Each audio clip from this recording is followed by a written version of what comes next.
BNP সরকার কি আসলে এই সকল সন্ত্রাসীদেরকে পালবে নাকি হচ্ছে এদেরকে গ্রেপ্তার করবে, এটা তারেক রহমানের সরকার বিএনপি সরকার ভালো জানে।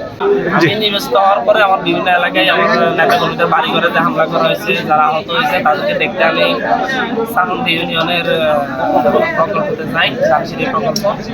ওই জায়গায় একটা সন্ত্রাসী নেতৃত্বে যে এর আগেও কৌশল মোহাম্মদ বিএনপির প্রার্থী যিনি ছিলেন তারা শেষে 2018 সালে ওনার উপর আক্রমণ করেছিল, আমাদের উপর পিছন থেকে আক্রমণ করায়। পরবর্তীতে সাধারণ মানুষও আমরা প্রতি করে ওখানে অবস্থান নিয়ে তারপর আবার তারা এখানে আবার হামলা করে তিনবার হামলা করছে এবং আমাদের প্রায় 20-25 জন আহত হয়েছে।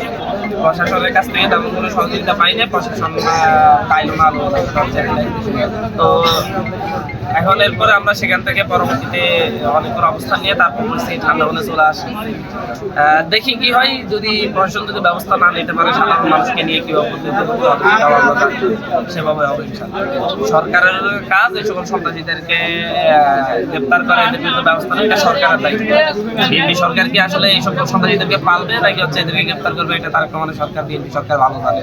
তারা সারা দেশে যেভাবে লুটপাটকারী সন্ত্রাসী চাঁদাবাজদেরকে একত্রিত করতেছে, তাদের দলের ব্যানারে বিএনপি ব্যানার, এটা বিএনপি শহীদ জিয়ার বিএনপি হচ্ছে বেগম জিয়ার যে বিএনপি সেই বিএনপিকে কলঙ্কিত করতেছে।